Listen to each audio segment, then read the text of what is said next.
Punto atrás.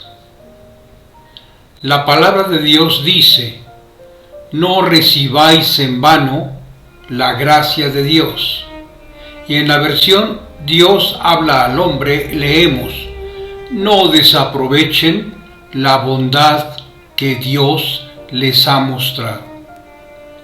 En nuestro estudio de hoy, después de la introducción, revisaremos el tema de un nuevo corazón, algunos espejismos que nos hacen volver atrás.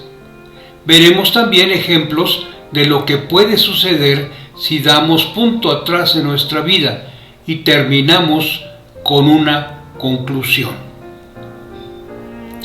Introducción. Cuando yo era niño, conviví con unas tías de mi madre que sabían de costura. Aunque no recuerdo el episodio con total claridad, creo que una estaba haciendo el dobladillo de una falda y la otra le dijo que no se tardara tanto, que era suficiente con que lo hilvanara. A lo que la primera le contestó que lo quería más fuerte y que le quedaría mejor si lo cosía punto atrás. Quise saber qué era coser punto atrás y le pregunté. Ella me dijo que se le llamaba también pespunte y me mostró que al coser avanzaba con una puntada, pero en la segunda se regresaba hasta la mitad de la primera y así lo hacía cada vez. Iba hacia adelante, pero luego se regresaba, lo que hacía que todo quedara más fuerte. Por la misma época estaba de moda una canción que hablaba de una burrita que daba 2 pasos para adelante y otros tantos para atrás, y ambas cosas se me fijaron en la mente. Muchos años más tarde, al trabajar con la conducta de las personas, me di cuenta que a veces en la vida se aplica una técnica de punto atrás, aunque cuando algo se está haciendo mal, lo queremos cambiar. Por ejemplo, muchas personas al principio del año se proponen bajar de peso, haciendo ejercicio y llevando una dieta más sana. Lo inician con mucho entusiasmo, pero luego se cansan, dan punto atrás en sus hábitos y acaban comiendo más y sin hacer ejercicio, lo cual refuerza los malos hábitos. Igual, he visto cómo cristianos le piden a Dios una solución sobre sufrimientos que viven en una relación y el Señor, en su misericordia, les libra de esa relación tóxica. Pero pasado el tiempo, a veces muy poco, ellos regresan o permiten acercarse nuevamente a la persona que tanto los dañó. El Señor dice que amemos aún a los que nos lastiman. Eso implica que oremos por él o ella, que pidamos la misericordia de Dios para su vida, no que regresemos a ser lastimados. Un nuevo corazón. Los estudiosos de la conducta y de cómo funciona el cerebro han descubierto que los hábitos, esas conductas repetidas frecuentemente por nosotros, crean surcos entre las dendritas o hilos microscópicos de nuestras neuronas, pues cuando se conectan frecuentemente acaban soldadas. Así que, una vez creado un surco o hábito, ya no se puede cambiar, y por eso la única solución es crear un nuevo hábito superior al anterior que modifique la conexión o sinapsis. Dios prometió eso hace mucho tiempo y en una forma poética Ezequiel escribió: os daré corazón nuevo y pondré espíritu nuevo dentro de vosotros y quitaré de vuestra carne el corazón de piedra y os daré un corazón de carne. Lo que pasa en nuestros hábitos incluye también nuestra vida espiritual. Cuando invitamos a Jesús a nuestra vida, tenemos un cambio. Como dice Pablo, en cuanto a la pasada manera de vivir, despojaos del viejo hombre que está viciado conforme a los deseos engañosos, comenzando un proceso al que la palabra llama santificación, mismo que durará hasta que Cristo venga o hasta el día en que partamos de este mundo. Aunque muchas experiencias de nuestra vida pasada nos dejaron un terrible peso de pecados, como dijera David, porque yo reconozco mis rebeliones y mi pecado está siempre delante de mí, nos empeñamos en solo pensar en lo que nuestra conciencia identifica como buenos recuerdos. Espejismos.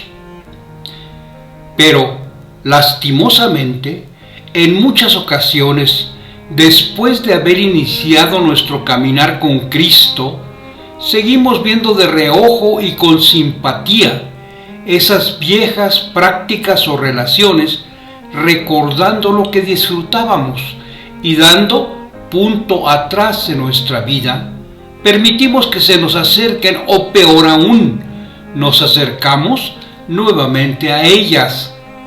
Pero regresar a la vida anterior tiene consecuencias, como advierte Pedro, recibiendo el galardón de su injusticia, ya que tienen por delicia el gozar de deleites cada día.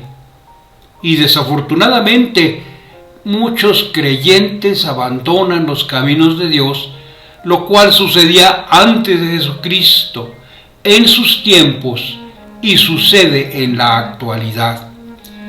Pero, ¿por qué nos alejamos de la voluntad de Dios? ¿Por qué regresamos a nuestros viejos hábitos o viejas compañías? Uno de los principales peligros está en nuestra mente. Idealizamos los tiempos pasados, exagerando los buenos recuerdos y minimizando los problemas que vivíamos. Pero la Biblia advierte: nunca digas cuál es la causa de que los tiempos pasados fueron mejores que estos, porque nunca de esto preguntarás con sabiduría. O más simple, no te engañes diciendo que el pasado era mejor. Eso no es de sabios. Esa visión distorsionada y engañosa crea un círculo vicioso, nos invita a regresar a lo que vivíamos y nos lleva a sufrir más. La Biblia nos advierte: ciertamente, si habiéndose ellos escapado de las contaminaciones del mundo por el conocimiento del Señor y Salvador Jesucristo, enredándose otra vez en ellas, son vencidos, su postrer estado viene a ser peor que el primero.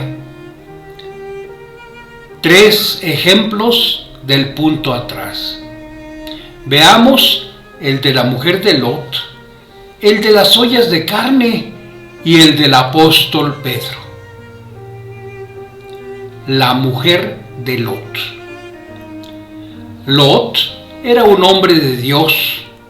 Después de una larga peregrinación que él y su familia hicieron junto con Abraham, llegaron a la tierra de Canaán. Pero los pastores de ambos peleaban por los mejores pastos. Por eso, un día Abraham le dijo: aquí no hay bastante comida para todos nuestros animales. Así que para evitar problemas entre nuestros pastores, vamos a separarnos. Si tú te vas para un lado, yo iré para el otro. Y Lot dio 3 pasos hacia los problemas al apartarse de quien era amigo de Dios y aún sin entenderlo bien de las bendiciones que el Señor tenía para ellos como familia. Primero, vio las cosas materiales y escogió la mejor tierra para sus animales a un lado del Jordán, con agua y buenos pastos en abundancia, aunque estaba cerca de ciudades impías. Segundo, ya estando solo, vio a lo lejos las ciudades con sus comodidades, lujos y riquezas, y se acercó a Sodoma poniendo sus tiendas en las afueras de la misma, acercándose peligrosamente al pecado. Tercero, y aunque él siguió adorando a Dios, puso su casa dentro de esa ciudad. Sodoma, llena de pecado, aunque éste molestara a Lot. Pero Dios también estaba molesto y envió 2 ángeles a avisarle que, por su maldad, la iba a destruir junto con la ciudad cercana, Gomorra. Los ángeles le dijeron a Lot: toma a tu esposa y tus 2 hijas y sal de ahí. Y como Lot y su familia se tardaban, los ángeles los tomaron de la mano y los sacaron de la ciudad. Y uno de los ángeles dijo: corran por su vida, no miren atrás, corran a los montes para que no mueran. Lot y sus hijas obedecieron, no se detuvieron ni miraron atrás, pero la esposa de Lot desobedeció. Entonces la mujer de Lot miró atrás a espaldas de él y se volvió estatua de sal. ¿Por qué volteó? Pudo ser por curiosidad, pudo ser que le faltara la fe, o tal vez porque le dolía lo que dejaba en aquella ciudad, su casa, posiblemente familiares y amigos. Fuere cual fuere la razón, murió el mismo día y de la misma forma que los habitantes de Sodoma y Gomorra, trayendo gran tristeza para Lot y sus hijas, pues el resultado de aferrarse a las cosas que quedaban atrás fue la muerte para esa mujer. Con razón dijo Jesús: acordaos de la mujer de Lot. Las ollas de carne. Ahora pensemos en los israelitas en Egipto. Aunque al principio los trataban como invitados, tras la muerte de José, pusieron sobre ellos comisarios de tributos que los molestasen con sus cargas, y edificaron para Faraón las ciudades de almacenaje Pitón y Ramesés. La traducción del Nuevo Mundo dice: pusieron sobre ellos jefes de trabajos forzados. Además, un faraón ordenó la matanza de niños para impedir que el pueblo de Dios siguiera aumentando. Tan grave era su situación que dijo luego Jehová: bien he visto la aflicción de mi pueblo que está en Egipto, y he oído su clamor a causa de sus exactores, pues he conocido sus angustias. Ante tanta angustia y aflicción, qué inmensa alegría debieron sentir al ser liberados de su esclavitud, viendo cómo Jehová venció al altivo faraón, hasta que, finalmente, los egipcios fueron quienes les rogaron que se fueran, entregándoles tanto oro y plata que la Biblia afirma que los israelitas despojaron a los egipcios de muchas de sus riquezas y, finalmente, vieron morir al faraón y sus soldados ahogados en el mar. Ser testigos presenciales de aquellos emocionantes sucesos debió haber fortalecido mucho su fe. Por ello, es sorprendente que después de esa milagrosa liberación comenzaran a murmurar por la comida, quejándose contra Moisés y Aarón. Y les decían los hijos de Israel: Ojalá hubiéramos muerto por mano de Jehová en la tierra de Egipto, cuando nos sentábamos a las ollas de carne, cuando comíamos pan hasta saciarnos, pues nos habéis sacado a este desierto para matar de hambre a toda esta multitud. Estaban descontentos y decían: ¿cómo nos acordamos del pescado que comíamos de balde en Egipto, de los pepinos y las sandías, y los puerros y las cebollas y el ajo? Pero ahora nuestra alma se seca, nuestros ojos no se posan en cosa alguna, sino en el maná.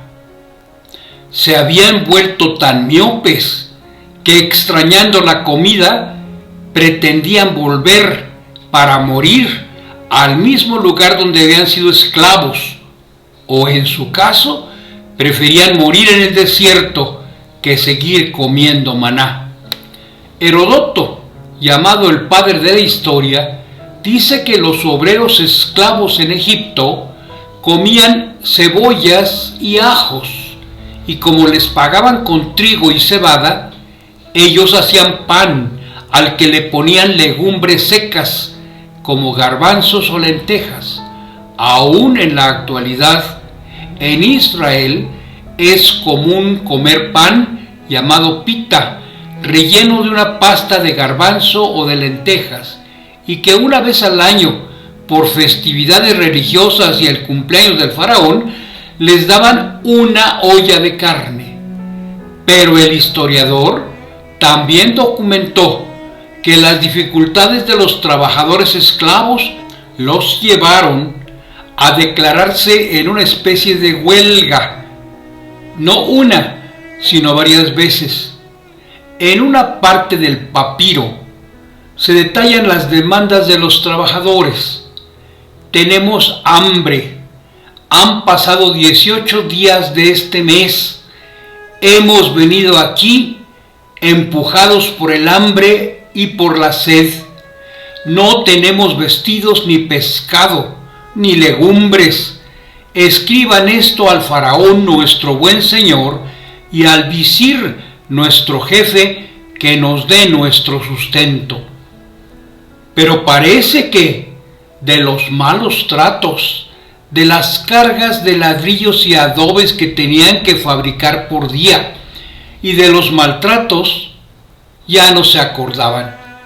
Principiaron quejándose por la comida, algo pequeño, y reforzaron sus quejas hasta no confiar en que el Señor los podía meter en la tierra prometida. Su obsesión por las cosas que habían dejado atrás los llevó a perder la aprobación de Jehová, por lo cual la ira de Jehová se encendió en gran manera.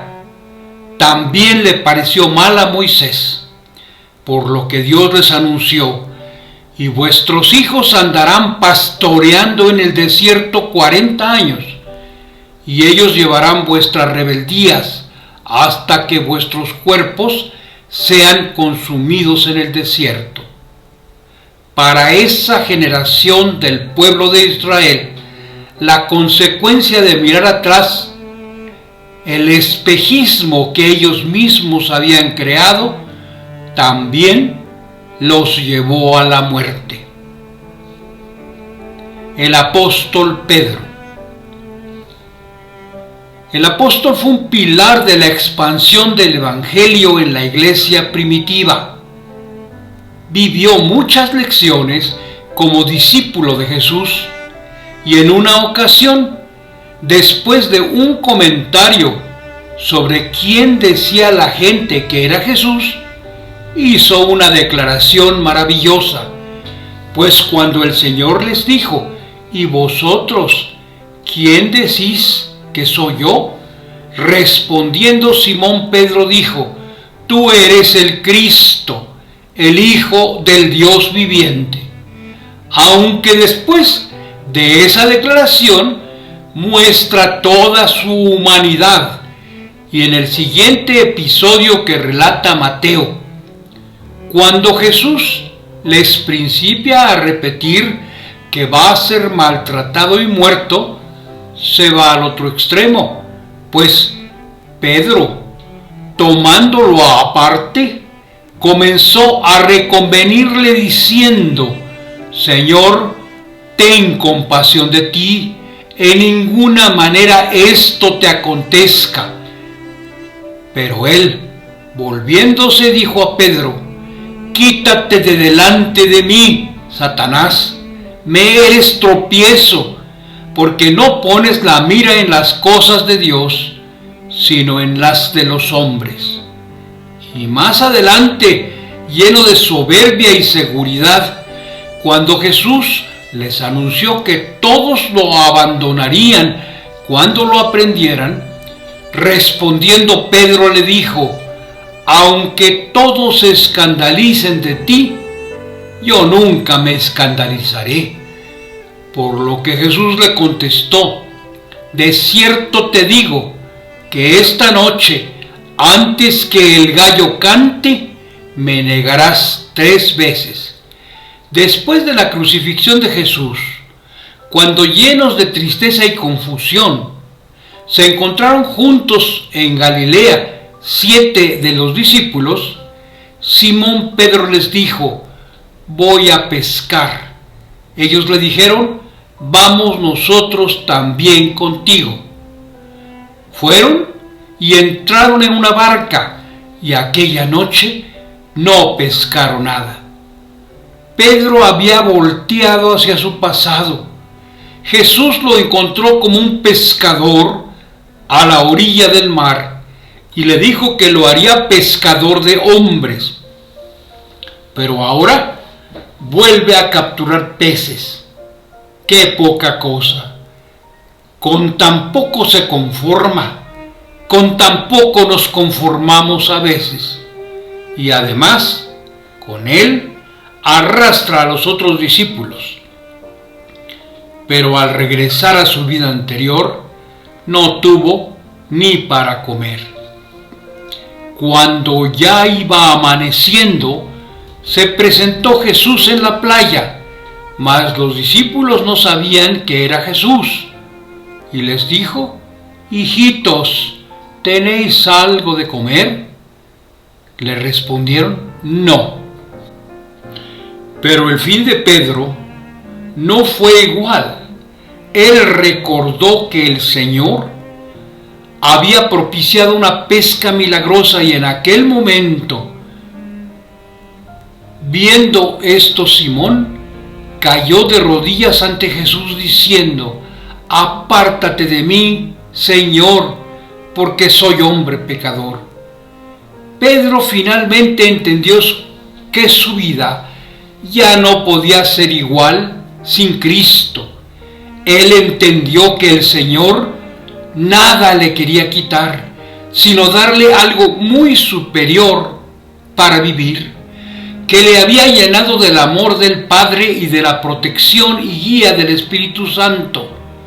Pedro, a partir de ese momento, se dispuso a hacer la voluntad de Cristo, quien lo restauró en su ministerio.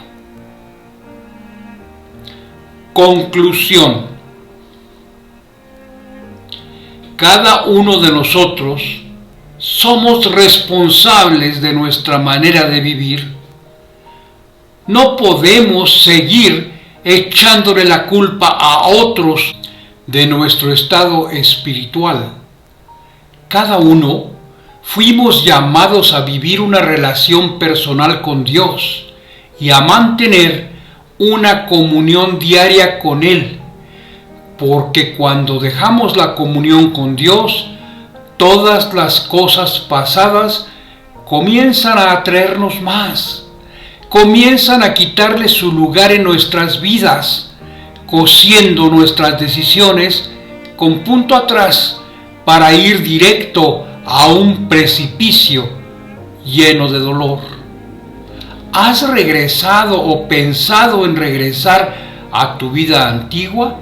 Recuerda, ciertamente en otro tiempo, cuando no conocíais a Dios, servíais a los que por naturaleza no son dioses, mas ahora, conociendo a Dios, o más bien siendo conocidos por Dios, ¿cómo es que os volvéis de nuevo a los débiles y pobres principios elementales a los cuales os queréis volver a esclavizar?